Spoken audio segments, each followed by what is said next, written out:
Well, I hope everyone treated their mother better than humanity has treated our mother, planet Earth, this Mother's Day. This past weekend, carbon in the atmosphere hit 400 parts per million. That is a huge story. It should be screaming across the headlines of all the major papers, major news sources across the world. It's not. We're going to talk about it here shortly on the Fallon Forum.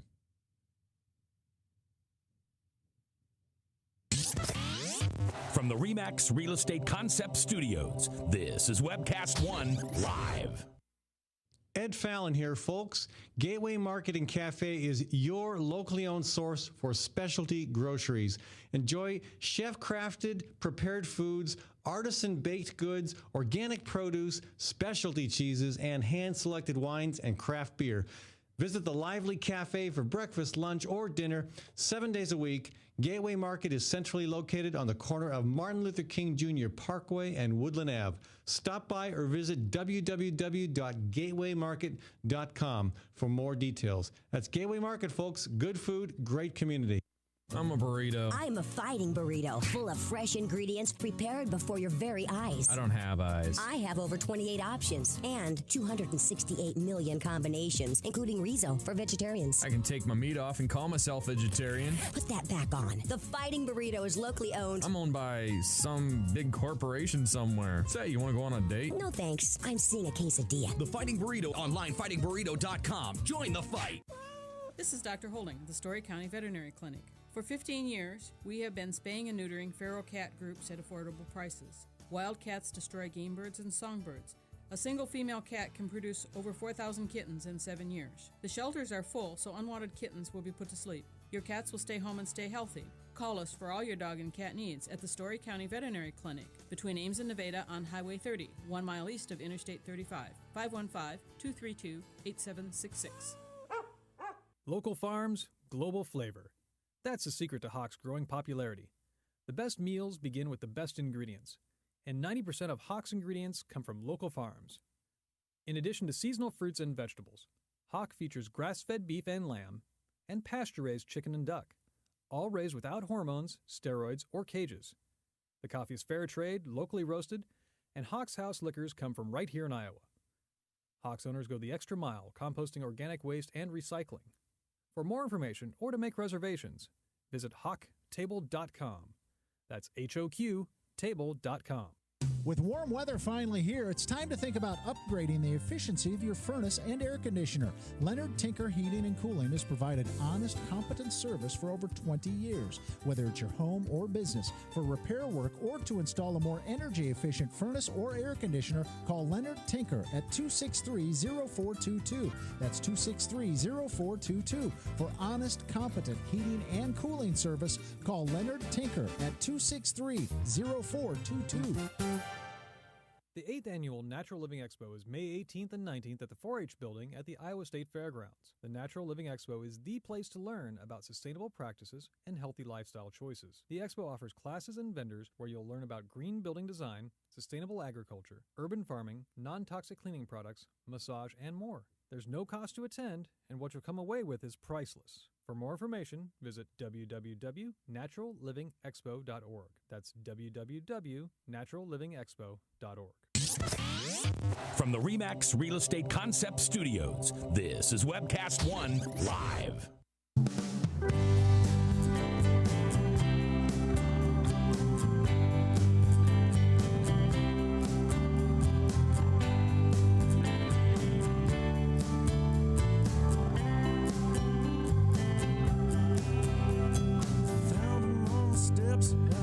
Thank you, Brother Trucker, and welcome to the Fallon Forum. I want to thank the Iowa chapter of the Sierra Club and also Physicians for Social Responsibility for being our nonprofit sponsors for the Fallon Forum. And I want to thank Gateway Market for getting behind this segment of the program. We're going to talk mostly in this segment about the incredible arrival of parts per million of carbon in the atmosphere at 400 ppm this weekend. We're going to talk about that. But first, I got a few other things we just got to go over because that's the way I am. Always some interesting letters to the editor to look at. Here's one that I think hits the nail on the head. Okay, maybe, I don't remember, but maybe you remember Ben Chapman. Most people probably remember Ben Chapman because they've seen the movie Jackie Robinson. But Ben Chapman was the Philadelphia manager back in 1947 who shouted taunts at Jackie Robinson. Racially motivated taunts, of course. And finally, someone confronted Chapman and called him a redneck, and I can't repeat that word on the show here. And neither could the letter writer this morning, Kathy Meyer of Winterset, who goes on to make a comparison that I think is entirely relevant and entirely appropriate. So that was 1947. In 2013, we've got Rush Limbaugh, who, as Kathy writes, spouts hatred day after day. The targets of his vicious taunts are President Obama, Muslims, women, immigrants, same-sex marriage advocates, and mothers of dead children wanting gun restrictions. She says, let's stand up to bullies and exercise freedom of speech by calling for boycotts of radio stations and sponsors who allow Rush to stay in the game. Okay, great letter. I wish it would go a step further and say, why not start with Hy-Vee? I mean, maybe they provide good customer service. Maybe they provide what you want to buy, but they're also a big sponsor of Rush Limbaugh's show, of Clear Channel, of some of the other hate-oriented radio stations that dominate commercial airwaves. So hey, why not? Thank you, Kathy. Okay, this is a guy I don't agree with this guy, but I found it entertaining because it was so bizarre. Okay, David Kochel. He's the Republican operative, instrumental in Mitt Romney's campaign, who recently came out and said, hey, marriage should unite people, not divide people. He was coming out in support of marriage equality. Good for him. But this letter writer, Denny Buswell, is not so impressed. He writes, I don't know if David Kochel, who wrote Marriage Should Unite, Not Divide, believes in God or what his word says about the homosexual lifestyle. I love that. Anytime you hear homosexual lifestyle, folks, you need to read a little deeper. But if people like Kochel desire to support the homosexual lifestyle, that is their business. Well, it's all of our business just to be fair and to operate with integrity. The guy goes on to write, the tragedy will be the lost souls of those who have been convinced to accept, if not live, the homosexual lifestyle.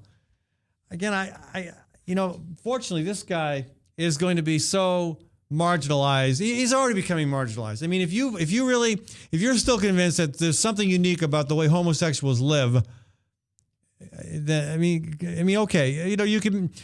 There are things that everybody does that might be different than what their neighbors do. But to call it a lifestyle is a way to denigrate it, a way to imply there's an agenda, and to say that souls have been lost to the homosexual lifestyle. He says it's one thing to lose your own soul, but it's quite another to cause the loss of another soul. It just, it's such bizarre reasoning. I'm sorry there are still people who feel this way. But, again, it's probably a passing thing, just as Jackie Robinson's ordeal with the Philadelphia manager back in 1947 is a thing of the past. I mean, yeah, we've still got problems. As Kathy pointed out, we've got Rush Limbaugh. All right, so let me talk about this. Every day, nearly every day, I can give you an update on gun violence. There's always something in the news on gun violence. And we are going to, if Maddie can cue a clip from this horrific tragedy in New Orleans, I want to talk a little bit first about it. Gunmen opening fire on people marching in this neighborhood parade. It's a Mother's Day parade, a neighborhood parade in New Orleans. 19 people were wounded, at least 3 of them seriously. And again, I don't, at what point are we going to say we've got to do something about guns? And again, not just about guns, but about violence in the media, about mental health issues, about gang issues. What is it going to take to get us to do more or to do something at all? Now, Maddie, have you got that clip for us? Oh, she's working on it. All right. Well, we may or may not show it then. One more thing I wanted to point out. For those of you who live in Mid-American's service area, Mid-American Energy, of course, and Alliant Energy have divided up the state. They are both monopolies. They are regulated monopolies. Of course, I would point out they're monopolies regulated by a 3-person board that is appointed by the governor that tends to be, let's say, extremely political, very, very well connected to the utility interests. I'm not a fan of how the structure currently works. Every once in a while, though, we had under Culver, I admit, we had a governor that did appoint people that had more of the consumer interest in mind, and to their credit, they ixnayed a couple coal power plants that were proposed for Marshalltown and Waterloo. But Mid-American is now seeking a rate increase. I got my notice in the mail on Saturday, and it's in the paper today. They want to increase the average customer's rate in their service area by $2.73 a month this year. This would kick in right away, pretty much. This would kick in, I believe, August. Okay? Now, that's not the end of it, of course. The proposal that they will bring before the utility board and almost certainly get rubber stamped. I would be really surprised if this is not approved, even though you can make an argument that it's not fair. By 2016, the average residential customer is expected to pay $8 million more a month. Now, again, this has nothing to do with the wind-powered, investment project there, the wind energy expansion they're doing. It also has nothing to do with the nuclear power plant they want to build, which, by the way, is a lot more expensive than all the wind turbines they want to build. Okay, the wind turbine project would cost $1.9 billion, and that's for a whole gazobble of wind turbines. The nuclear power plant is one nuclear power plant that costs well over $2 billion. We don't even have a full grasp of how much that would cost. Again, if that should come to pass, you would see significant additional charges to your monthly bill. This is without that. It's still $8 a month more. So, you're living on a tight income. You're looking at $100 more a year. That stuff adds up after a while.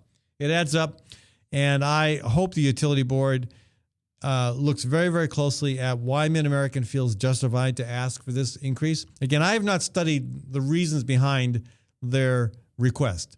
That could be more time than I have to spare. But hopefully Iowa's consumer advocate will go to bat for us. Hopefully there are some of the citizen-friendly citizen-friendly nonprofit groups out there will go to bat for us. But we'll see. And again, maybe some compromise will be reached. But $8 a month, that's a bit of money.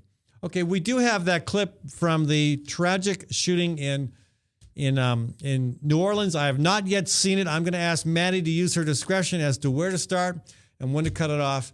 But one thing I want to accomplish here, folks, on this program, again, I tend not to get involved in the gun issue, but we all have to be concerned about this. This is just, it's out of control. And we can't forget what happened in Sandy Hook and so many other places. And now this last weekend on Mother's Day in New Orleans.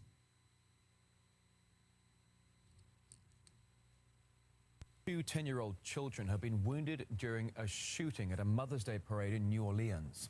It's thought up to 3 gunmen may have opened fire on the crowds. Details now from Washington and RT's Guyane Chichikan. New Orleans was celebrating Mother's Day with over 300 people participating in a parade. Police say 3 individuals are believed to be responsible for starting a shootout. Up to 4 of the wounded, though, are believed to be in critical condition. Another public event, another tragedy. There's a manhunt underway for the 3 suspects who police believe have managed to escape. One of them is reportedly wounded. In the same way as investigators of the Boston Marathon bombings appealed for crowdsourced photographs, New Orleans police have urged anyone with any photographs of the parade to step forward. So, all right, anyway, it's do not forget, folks, we have to do something on this issue. All right. An even more critical issue, the most critical issue, an issue that's really not even an issue anymore, it's a crisis, is climate change. We have to wake up. I was meeting with a former Republican elected official this morning. Bright guy who actually I agree with on a lot of issues. He's done good work. This is not an issue he's tracked. My sense in his case is if he dug into it a little bit more, he would be convinced that this is the crisis of our times, the issue that we have to address, the issue that will define the 21st century. And as we look at this issue, climate change, We will see along the way landmarks, benchmarks, things that happen that define the issue itself. Again, I think the issue will define this century, but things like hitting 400 parts per million of carbon in the atmosphere define the issue. So Hurricane Sandy, Hurricane Katrina, some of the wildfires in Russia, the drought in Russia, the fires in California, all these different events that are unprecedented. 6.9 inches of snow in Des Moines in May when the previous record was 1.1 inches. I mean, these are the things that define climate change, define the pathway from pre-industrial, levels of carbon to where we have come today and where we are going. I mean, 450 parts per million. That's not that far away. Scientists are saying by 2045. Now, I suspect that, scientists have been really accurate in terms of predicting what's going to happen. They've been horribly inaccurate in terms of the timeline. They're underestimating by huge factors in some cases the benchmarks that we will arrive at. And again, I will be shocked if we don't arrive at 450 parts per million, a lot sooner than 2045. And where does it go from there? I mean, this is uncharted territory for us. The last human-like creature to experience 400 parts per million was 3 million years ago. We didn't look quite the same. We did. We didn't look quite the same then as we do now. Sorry. We had a very, very different world. We were a very different species, and we are not adapted to 400 parts per million, let alone 450 or 500. What might save us is our ingenuity. Because right now we know how to address this problem. Let me say this. We don't know the full ramifications of what's going to happen. Nobody can predict how this thing will spin out. But we do know that we have the technology to become much more energy efficient, to get off fossil fuels, to expand renewables. We know how to make wind work. We know how to make solar work. There certainly are continued challenges in how we transmit, how we store, how we most efficiently produce. There's certainly lots of challenges. And it's not just wind and solar. There are plenty of other options in the renewable portfolio. We just need to develop the political backbone to address it. I was looking at the sky last night and realizing, the sky looks pretty much the same as it did when I was a kid.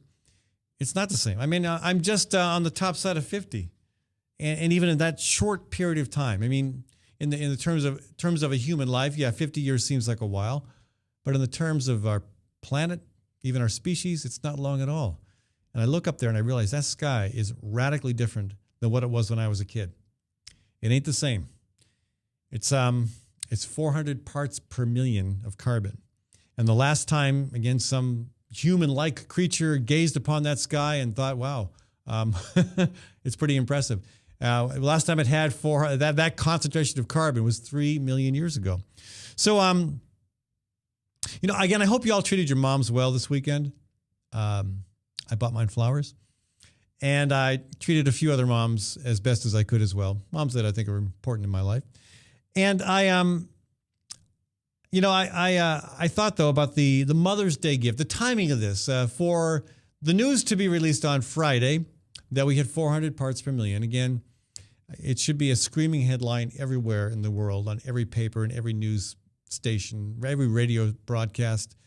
But I kind of framed it in my own mind that as I was looking up into space as our Mother's Day gift to Mother Earth was to say, hey, look at this. We've warmed the planet for you. Enjoy the cozy and comfort environment we've created for you with 400 parts per million. Obviously being very sarcastic, but we ought to be gifting our mother, this planet, a lot more kindly than we have been. We could be. It's not a technical problem. Everything we have, everything we need is right here. The wherewithal, the intellectual, the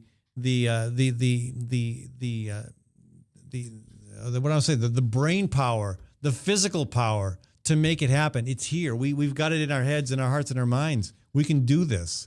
It is the political will that is lacking, and not just the political will of elected leaders or of state and federal bureaucracies or of international administrations. It is a collective political will that is not present among the population even. I mean, I'm talking to people this weekend who should know better, who there's no reason why they shouldn't have figured this out.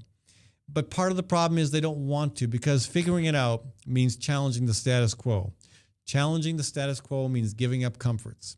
You know, in the end, we're going to find a much more comfortable living, because what's needed to address climate change involves lifestyle changes that are good for us anyhow, not just for us individually, but collectively as a society, as a planet. Those lifestyle changes are important.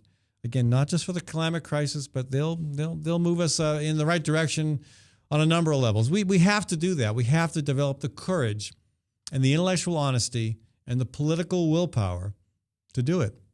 And I'm tired of people who say, well, we've got to go slow. You know, we can't go fast. We can't disrupt the economy. Can't worry about the economy. You know, years ago, I traveled to Ireland, and I was staying in a monastery. I have learned a lot over the years from crazy people. I never dismiss somebody as crazy without realizing that they also have a lot. They have a lot to teach me. I mean, potentially, okay, there's some people who don't, but there are some folks who are severely challenged, who have tremendous lessons to impart. And I met one of these. His name was Jerry from Derry. Well, we call him Jerry from Derry, from Londonderry, Northern Ireland, and I only refer to it as Londonderry for those of you who don't know that Irish folks never call it Londonderry. But I met him at a monastery in Southern Ireland, and I was telling him how I needed to go back to the States and do something practical. And he dropped the F-bomb and said, to heck with practicality. You don't need, and he said it with this fiery expression, and it stayed with me. And yeah, I don't think you should disregard practical stuff. You got to have some common sense. But to those pragmatists who say that we have to be always thinking about the economy, we can't take this climate change problem too quickly because, you know, we'll disrupt our lifestyle. Well, we need to disrupt our lifestyle. We need to disrupt business as usual. We need to change the way we do things. We need to do it now. 400 parts per million is a wake-up call. It's one of a whole series of wake-up calls we've received. It is the most recent and perhaps one of the most significant, and we need to take it seriously. We need to pay attention. We need not to be the pragmatic economist, there we go, who says just sit back and go slow and take it easy. No, this is a crisis. It's one we need to embrace quickly and immediately. Folks, I do want to thank Gateway Market for sponsoring this segment of our show. We will be back in just a minute with more conversation for you. From the RE/MAX Real Estate Concept Studios, this is Webcast One Live. Drug and alcohol addiction slowly steals a person's identity, tearing away pieces of their life little by little until one day it seems like the hope of a happy future is gone and there's no chance of getting it back. Here at St. Gregory Retreat Centers, we can assure you that there is hope. Our unique approach to recovery begins with the understanding that the dysfunction and damage caused by addiction can be overcome, not just dealt with. Don't let another day go by. Call St. Gregory today.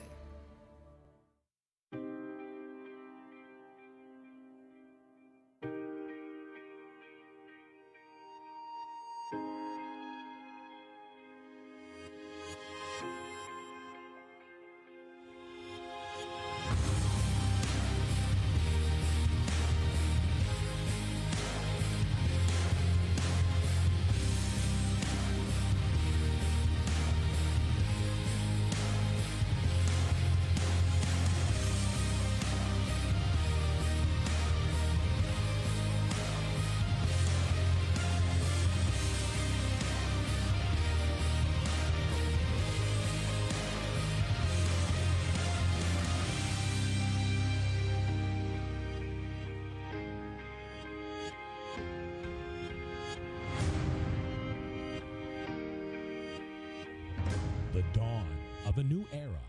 begins.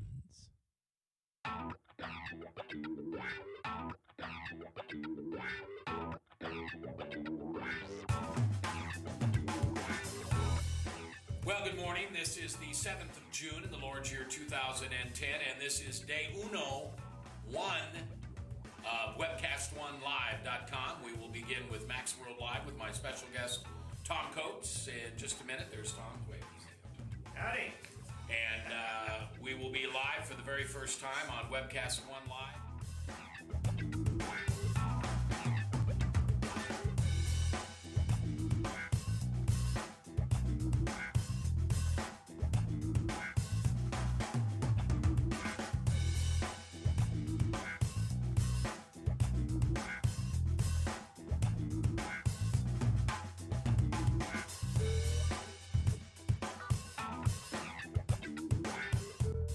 Someday we're going to look back on this and say, gosh, remember that old day in history? Wonder where Walter Cronkite was. He must have been around hanging there too. But actually, it's the beginning of Webcast One Live. And thank you for listening. Thanks, Rob Spearman, and everybody who's put together this project together. And we're ready to go live now. So thanks for listening to MaxWorldLive.com.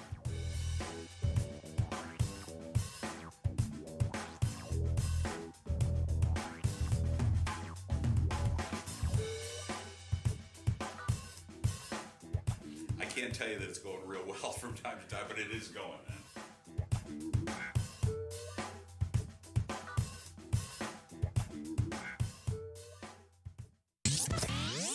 From the RE/MAX Real Estate Concept Studios, this is Webcast One Live.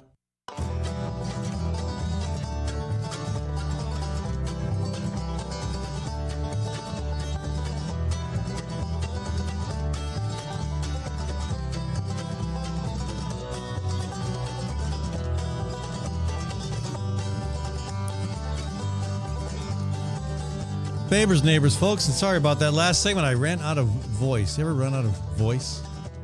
Your voice just suddenly vanishes. Anyway, that happened. I want to thank Gateway Market for sponsoring that last segment of the show. It's not even 1 o'clock yet. It's not even 12:30. I've already had 2 meetings at Gateway Market. One with the owner, and that was a great meeting. He's a great guy. And again, one with a former Republican elected official. It's a dynamite place to have a conversation because you've got so many options for coffee, tea, and food, and then you can just pop right over to the grocery store next door.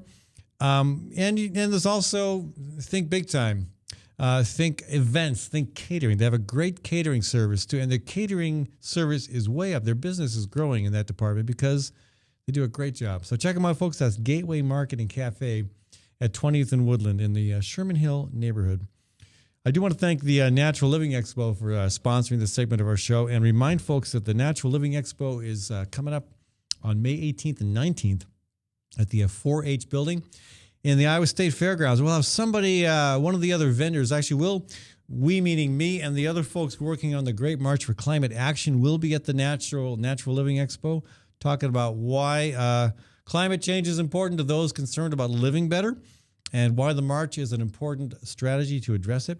But the NLE, the Natural Living Expo, will have lots of activities, lots of events for kids, for adults, no charge, and so many different booths covering so many different types of activity. Check them out, folks, online at naturallivingexpo.com. I want to say one more thing about the climate issue before we move on. Again, I express my frustration with those who say go slow. And sometimes going slow makes sense. I don't deny that. There's some cases where policy changes should be implemented incrementally. This is not one of them. Again, this is a crisis of unparalleled proportions. It needs to be addressed in a major way. It needs to be addressed immediately. And so when I hear the economic pragmatists tell me, "Oh, we got to slow down," I say, well, hold on, phone call. When I hear them say we got to slow down, I say, I want to say, hey, economic pragmatists, there's a grizzly bear chasing you, but take your time. When the crisis is so in your face like that, or in that case of that example, on your backside, you don't sit around and ask, how much time do we have? What do we need to do? What kind of pace can we go at to address this? You don't sit around and worry about your future, the economy. You just deal with it right then and there. So again, I don't know why we can't grasp that with this issue, but I am excited by the fact that so many people around the world are doing so many good things on this issue. 350.org is doing a great job. They just got done organizing people to come to the public hearing on the Keystone Pipeline in Grand Island, Nebraska. We're still waiting to see what the Obama administration does now that one and only hearing has been held. 350.org is doing some great work on getting college campuses to divest their funds from fossil fuel companies. That's important. Again, if you can move your money, remember during the Occupy movement, people began to move their money out of the big banks into local credit unions, local banks. That's not just good in terms of sending a message to the big banks, but it's good in terms of getting money back into your communities. Same thing with this. Maybe some of you have been around long enough to remember the divestment campaign around apartheid. Moving money out of South African businesses to put pressure on the government there to end apartheid. Well, that had an impact. It had a big impact. There was a movement here in Iowa to do that at the state level. And now we see this happening, again, not just on college campuses, but among city governments as well, to get them to divest their funds from corporations that are in fossil fuel. It's a great initiative. Look at Mid-American Energy. I criticize them a lot because of for various reasons. But again, they're they rely heavily on coal, but they're also doing a lot more with wind. And they're going to do even more with wind, and that's encouraging. But, a divestment campaign could, for example, help pressure a company like that to get out of fossil fuels and to get in to renewables. So that's a good thing. They're also, I haven't learned fully the details on this, but coming up pretty soon in Istanbul is an international conference with, I think, almost 500 young activists to brainstorm things to do about climate change. Again, we need to be doing everything we possibly can on climate change.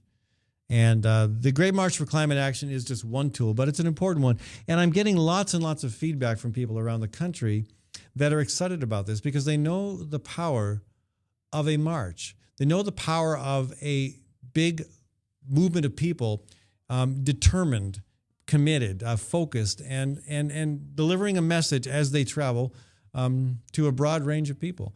They know how that works. And again, this will be... This is the biggest undertaking of its kind in terms of marches. There have been lots of great marches in this country. There was the Women's Suffrage March back in 1913 that mobilized 5,000 people to demand the women's right to vote. It worked. It was a big part of the success that came in Congress shortly after that. There was the 1965 Voting Rights March, a 5-day march from Selma to Montgomery. And that had a big impact on the civil rights legislation that was passed later that year. Again, the Great Peace March for Nuclear Disarmament, that was also a very effective strategy for getting momentum on nuclear testing, toward ending nuclear testing, momentum toward increasing citizen diplomacy between Soviets and Americans. That was very effective. There were other peace marches, smaller. The Great Peace March was, on balance, coast to coast, about 600 people. The March for Global Peace from New Orleans to New York a few years earlier also was very successful. Marches are, there is something about people moving. Maybe it's the fact that we all migrated somehow from somewhere, millennia ago. But I think it's also just the powerful statement that's made, the commitment that's involved. There's a lot of commitment involved in saying, I'm going to give up 8 months to walk for a cause that I think is so important that I've got to do it. So, the issue isn't going away. It's obviously going to continue to get worse. And the big actions that we've seen, like the action in Washington, D.C. against the Keystone Pipeline, over 1,000 people arrested at the White House, peaceful, nonviolent, and again, really nonpartisan, focused not just on the president's inaction on Keystone, but on congressional Republicans as well, and congressional Democrats for that matter. We're going to see more and more activity around the world. So that's the encouraging thing, even though you look at the fact that so many people and so many governments are not doing what they need to do on climate change. Despite that, You see so many more people. And again, a lot of this movement is being led by young people. It's not just a few of us seasoned activists who are doing this anymore. Young people are helping to lead the charge, identifying strategies, and doing the hard work of bringing them to fruition. Again, the divestment campaign that 350 is doing, fantastic. I would also say that Physicians for Social Responsibility have done a great job as well. And again, I'm more familiar with the local group here in Iowa, but nationally, they put out some really, really good publications that identify the problem from a public health point of view or from an agricultural point of view. And they've, it's good research. It's not just, it's not just flippant stuff that hasn't been thought through. I mean, PSR is a group that really thinks hard about how it wants to define a message, and it provides facts and and information that helps make their case. They've done some really good stuff on this, and it's worth looking at. So again, we all need to be doing our part. There are days when I just feel like screaming. I'm so frustrated about this issue. But screaming might wake the neighbors at night, but it's not going to be enough to wake the entire country. And that's what we need. We need a wake-up call that mobilizes America as a nation.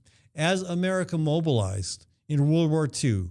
Again, it took Pearl Harbor to finally get us off our duffs, but as America mobilized to address the threat of Hitler and the threat from Japan, we need that kind of commitment right now. We need that kind of transformation. I mean, the U.S. economy was transformed in 6 months to fight Hitler and Japan. And, and we could do that. I mean, what better cause than to mobilize not just our own economy, but the global economy to defend the planet? What better Mother's Day gift could we give to this earth than to take that challenge and to make it happen? All right. I'm done talking about that for now. We're going to talk more about that later this week with Dr. Charles Goldman. But we got plenty of other issues to talk about. I want to talk about farm issues a bit, and farm issues as they relate to climate stuff. But the Farm Bill is moving forward in Congress, and it's worth looking at what's happening with the Farm Bill. So I want to take a short break here. When we come back, I'm going to welcome Chris Peterson with the Iowa Farmers Union to the program. We're going to talk about that. We got a few more things to cover as well. I want to bring you up to date on the situation in Bangladesh and also give you my 2 cents worth on Rand Paul. From the RE/MAX Real Estate Concept Studios, this is Webcast One Live. Last year, the Immigrant Entrepreneur Summit attracted over 460 people from 43 countries. This year's summit is November 9th at Drake University. Every year, more than 100 companies are formed by summit attendees. This year, 15 seminars will be taught answering questions like, what do you do when the IRS audits your business? Register now for this year's Immigrant Entrepreneur Summit online at iesusa.org. That's iesusa.org. Located in the heart of Beaverdale, Tally's offers speedy and affordable rooftop lunch, catering for events both large and small, innovative cuisine, as well as vegetarian and gluten-free menus. Come to Tally's for live music, dry-aged steaks, Sunday brunch, and all-you-can-eat ribs every Monday night. Tally's Restaurant, Bar, and Catering at 2712 Beaver Avenue. Call 279-2067. That's 279-2067. Times are tough, and most people are just trying to make their cars last a little bit longer. That's why you should know about Sargent's Garage in Des Moines. You can trust Sargent's to make the right diagnosis and give you a fair price. Whether it's a routine oil change or a major repair, Sargent's always does outstanding work. So don't give up on that old car just yet. Call Sargent's Garage at 246-8149. That's 246-8149 for Sargent's Garage. Nestled in the heart of downtown, Ritual Cafe is one of Des Moines' most unique places, offering a wide variety of coffee and tea. Ritual Cafe also serves the only all-vegetarian menu in town. And Ritual Cafe is a cultural hub for artists and musicians, with a performance stage hosting local, national, and international talent. Make Ritual Cafe a part of your daily ritual. On 13th Street between Locust and Grand in downtown Des Moines, and check out ritualcafe.com. The 8th Annual Natural Living Expo is May 18th and 19th at the 4-H building at the Iowa State Fairgrounds. The Natural Living Expo is the place to learn about sustainable practices and healthy lifestyle choices. The expo offers classes and vendors where you'll learn about green building design, sustainable agriculture, urban farming, non-toxic cleaning products, massage, and more. There's no cost to attend, and what you'll come away with is priceless. For more information, visit www.naturallivingexpo.org. That's www.naturallivingexpo.org. Wow, some wedding. Yeah, I've never seen a bride in coveralls. Right, and skipping down the aisle to accordion music. Not to mention the reception. That wedding cake was a freaking fruit cake. It's your wedding. Don't leave anything to chance. Diana's Wedding Cakes. Using only the finest, freshest ingredients with free on-time delivery and setup. Choose one of Diana's custom designs or create your own. Call Diana's Wedding Cakes, 641-275-9279. That's 641-275-9279. From the RE/MAX Real Estate Concept Studios, this is Webcast One Live.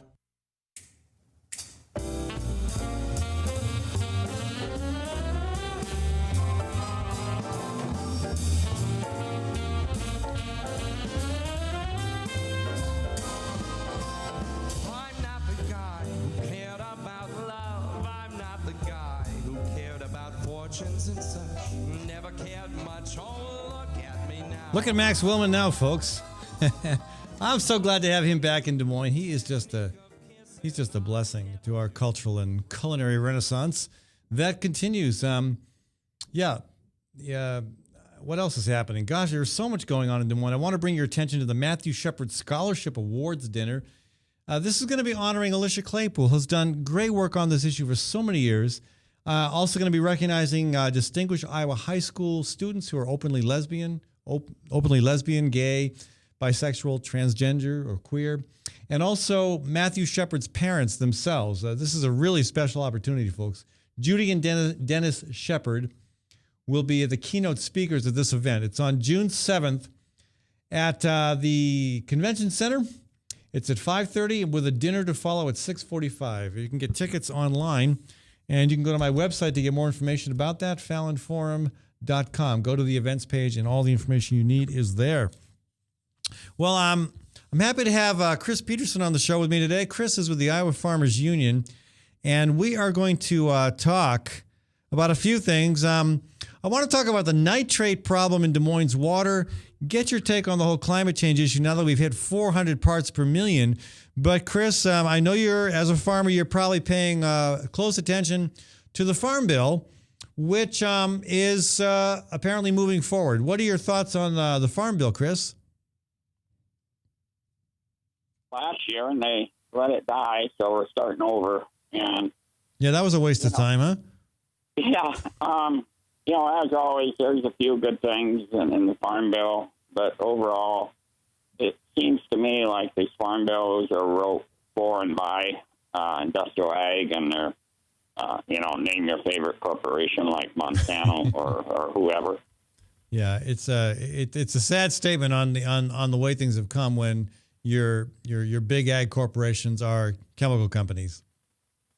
Right. Yeah. And, Farm bills are still mighty important. For how many years, I don't know, because as time goes on, these farm bills are going to have to be wrote a little more consumer-friendly as far as the environment and food policy goes, to make them acceptable to passage in Congress.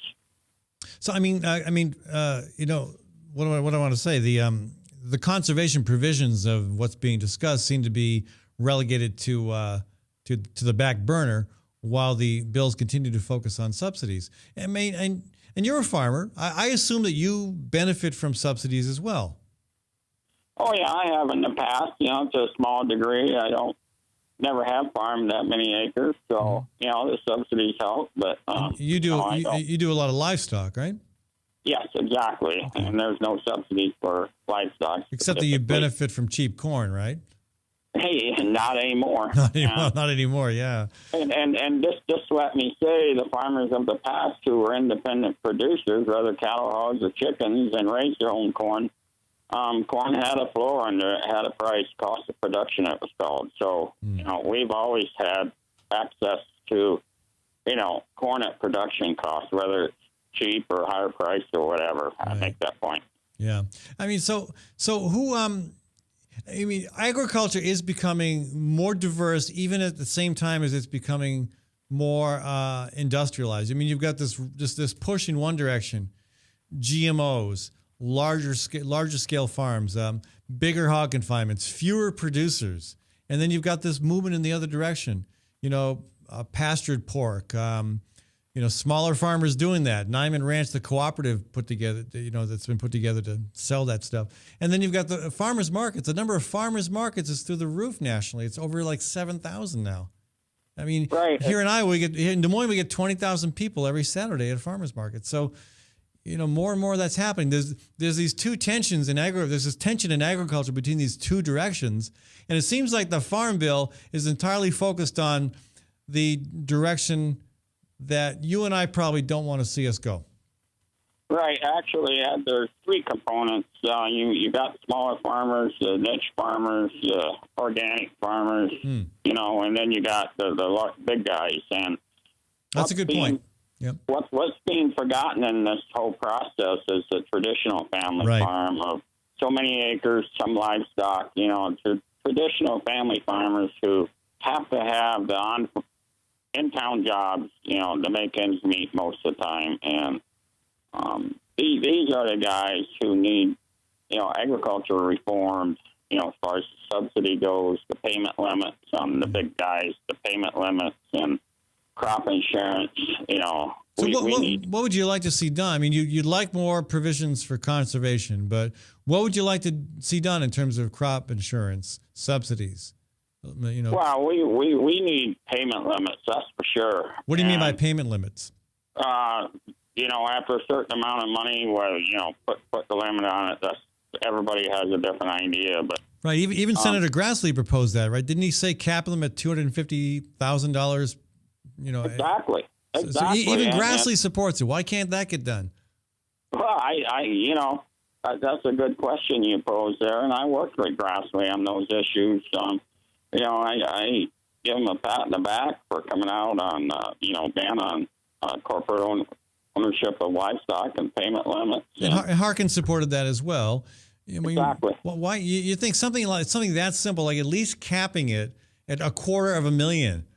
Why can't we get that done? I mean, are Monsanto and Farm Bureau and other big dudes so much against that there's no hope for it in Congress? Well, to a certain degree, until the consumers and the taxpayers and the environmentalists and us as a group, the small farms, the mid-sized farms, put enough pressure on these guys to change their mind. In the meantime, our lobbyist friends and big industrial ag interests are, through the election process,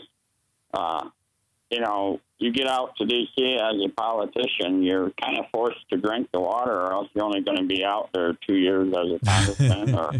All right. Well, speaking of drinking the water, Chris, you all send us some pretty good stuff there from the Des Moines River. Des Moines and Raccoon Rivers, that's where we get our drinking water here from in Des Moines. And so a lot of other people get their drinking water in Iowa from one or both of those rivers. And the amount of nitrates in the Des Moines and Raccoon is through the roof. It's, Bill Stowe, our waterworks director, says, we are off the playing field. We've never seen this before. He's referring to the nitrate level. We're off the playing field. Have never seen this before. And fortunately, we have this new $4 million nitrate removal plant that is, costing us $7,000 a day to run, and that's been kicking in. The EPA has ordered us to use it to remove nitrates, and they've been on us since the early 90s about the nitrates in our water. So how does a farmer feel about this problem? And what do you have to say to us city folks here in Des Moines?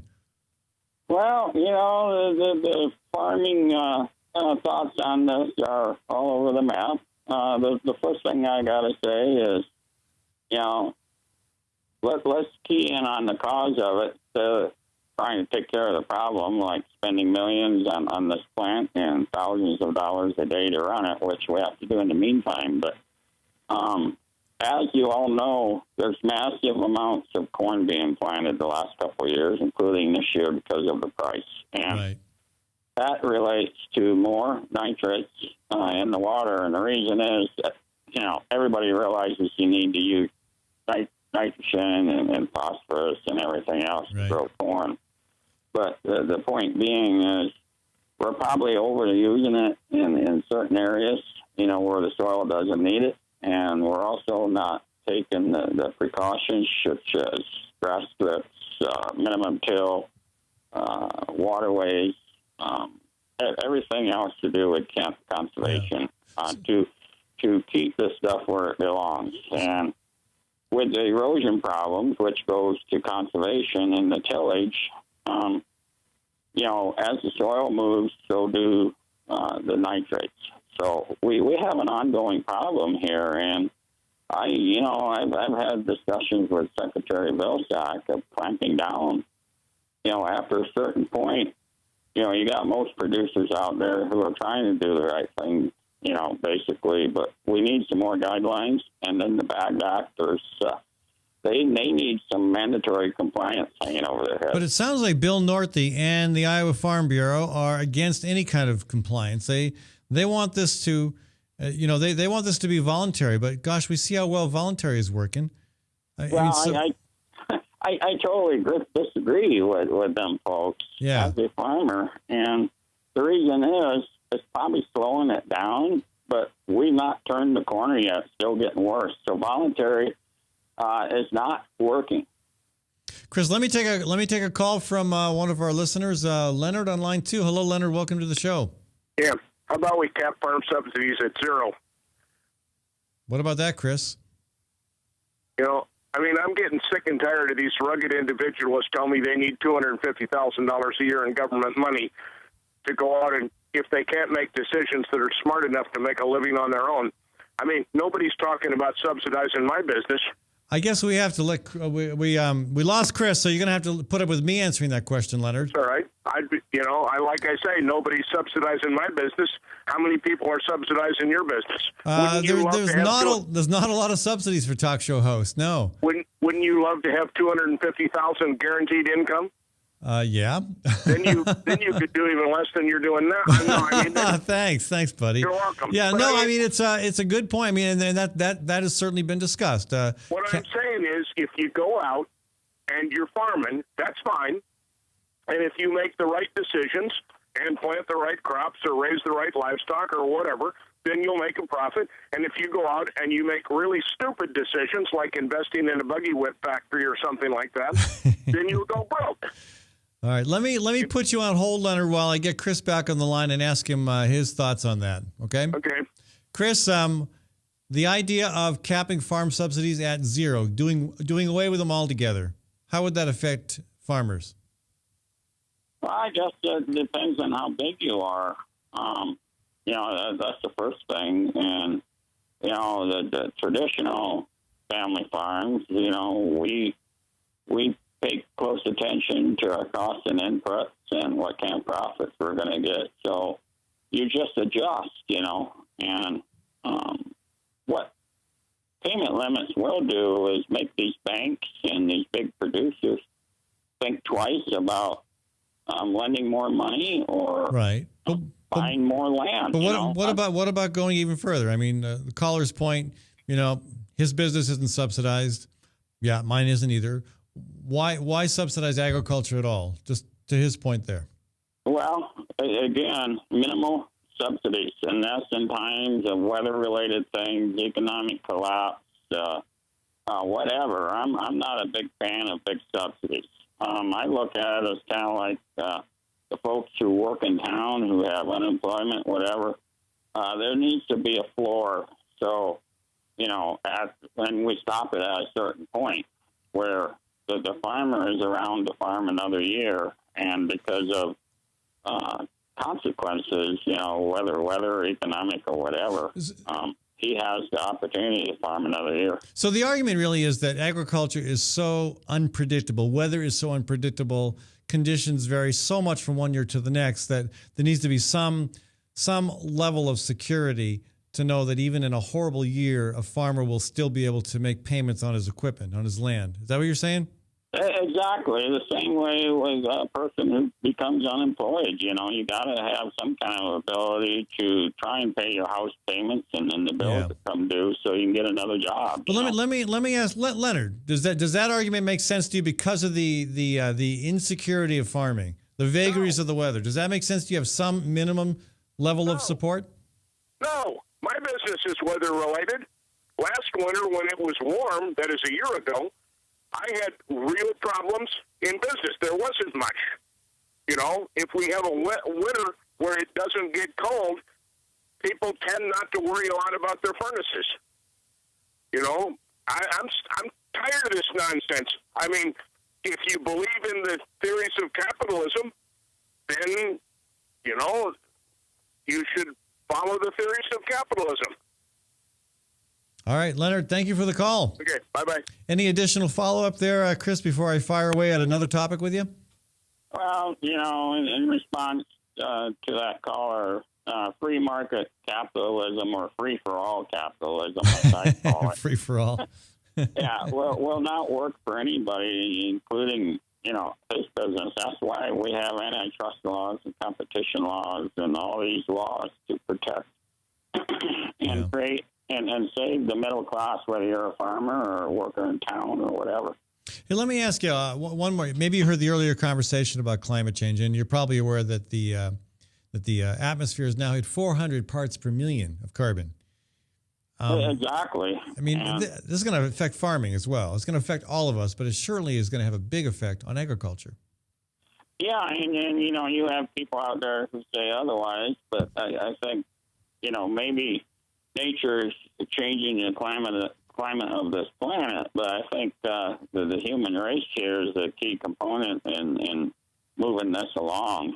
And I'm a reader of history, including going way back, you know, through the process the Earth was created, and we've had climate all over the map, and just where we're going is not good.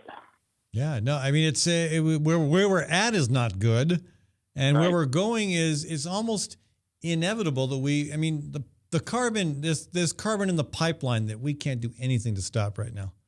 But I mean, what does it mean? I mean, it affects all of us on so many levels. I mean, on your level, there could be pests that were never expected before.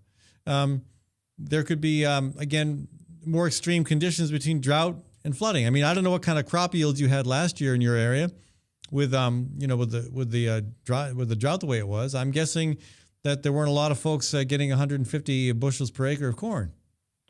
Yeah, and you know, nobody quite knows where this is going to end up, you know, because we've never been this far before through this process and it looking this bad going forward as far as what is it going to do to the weather? What is it going to do to the extreme weather events, you know, like heavy rain and droughts? Well, and the other thing is, too, I mean, modern farming, again, at any level, really, but at your level as well, you're kind of, and I like the fact that you identified 3 different types of agriculture, and you're kind of in the middle there. But in your level, you know, you rely heavily on fossil fuel to power your equipment. I mean, is there an alternative out there?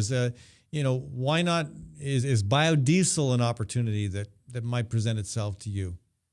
Oh, absolutely. You know, biodiesel is a big one. You know, you can make changes within your operation, but, you know, the changes in the size of equipment, too, you know, is a big difference in that. And there's some choices out there, not enough choices. You know, modern agriculture is a fossil-based thing, you know, whether it's the fertilizers or the fuel or whatever. Yep. And it's going to have to change. And again, my thought is it should change as quickly as possible because we are in a world of hurt if we don't redirect how we do things on this planet. Well, yeah, we got to, and again, you know, back to subsidies and a floor on them. You know, everybody talks about, you know, the foreigners supplying us with oil and relying on that. What's going to happen someday if, you know, we got to rely on, you know, other nations to feed us? That's when we're really going to be in trouble. Oh, yeah. Well, Chris Peterson with the Iowa Farmers Union, folks. Chris, thank you so much for joining us. Absolutely. Anytime. Everybody have a good day. All right. Folks, I want to thank Hawk Restaurant. Speaking of farmers, Hawk Restaurant gets 90% of what it serves from local producers, local farms. They're located at East 5th and Walnut Street in the East Village neighborhood. It's Hawk Restaurant, again, not just for lunch and dinner anymore, but also for Sunday brunch. I had my first Sunday brunch there on Sunday. My son was in town, his girlfriend. We had a wonderful brunch. And that's open from 9 to 2 every Sunday. So check them out, folks. That's Hawk Restaurant. I also want to thank the $1 Million Marathon. Folks, you should be thinking about this. This is quite an event. It's the goal is to raise $1 million for cancer research by having 160 people run a continuous marathon from coast to coast. That's 26 miles past the baton to the next guy or gal. It's going to be coming. It's organized by folks right here in Des Moines. It'll be coming through Des Moines July 17th and 18th. But it starts in Washington State on June 21st. So check it out, folks, online. There's more information, Coast to Coast for Cancer. That's the $1 Million Marathon organized by Above and Beyond for Cancer. I'll be back tomorrow, folks. I want to thank Maddie Arrington, my producer, and Webcast One Live for providing this studio. I'm Brian Leach, owner and general manager of Service Legends. I brought along a couple of the home comfort heroes. Hi, I'm Tammy Wells. I am Nick Wondershad. I am administrative manager. I am the senior technician from Service Legends. It seems like every good thing, when you feel it to the bone that it's good, there's a lot of hard work put behind it. I don't think that you can fake it and have it turn out good. You know, if we seem like, okay, that's just weird, it's just a furnace, why would you believe so deeply in a furnace? It's not just that, you know, we want to show the world that you can have good service. Yeah, I mean, it's your home. You know, it's built into our daily trainings, it's built into our culture, that we're gonna do whatever it takes to have each client say they love us, period. That's why we spend all the hours in the training that we do. And if we guarantee it's gonna be a good experience for you, or else it's free, what type of work do you think we're gonna do? There is a guarantee. Temperature selection guarantee, fixed right or it's free guarantee, comfort guarantee, best value guarantee. All of these guarantees hold us accountable to ensuring that we exceed your expectations. And if for whatever reason we'd fail and we can't make it right, we guarantee all of those guarantees with a 100% money back guarantee. I mean, if you don't think that your technician can fix it right, are you gonna say that to a client? No. You don't have to worry about having a technician come to your house. We drug test, background check all of our team members. We put safe people in your home. Each and every one of our service techs, 400 hours a year in training. You tell it the minute they walk in the door. They know what they're doing, they've done their homework, and they actually truly care about what you want. Because at the end of the day, you're the person that makes sure I have a job. They're gonna be listening. They're gonna wanna know what your challenges are. Then they're gonna come and give you options, and you get to choose. If I'm there to help and I make it easy and painless, I did my job right that day. Well, when it comes to your comfort, safety, and your family, you know, you don't necessarily go buy the most expensive, but you get the most bang for your buck. Oh, it's worth it, because there's a lot of people that will find a way to get it to work right now and then leave and then come back, charge you again, and the cycle just repeats itself. So when I'm out there looking at the furnace, I want to find why it failed today. How can we change the part today with something that you're not going to have to worry about? Is it worth changing the part today? I mean, you can put a lot of money into a furnace. I can fix parts all day. There's good job security in that for me, but is it the right thing for you? I get a lot of the phone calls of after the technicians are there. They're just in awe. They're like, wow, you guys are great. I mean, I don't even know what to say. You guys are great. Everything you did was perfect. It was great. Keep going though, I like this. Just give us a try. I'm gonna take all the risk. I've got the time to make this right. I've got the support to make it right. Just check us out. And if you don't see the value in what we do, I mean, fixed right or it's free or 100% money back. Enough said.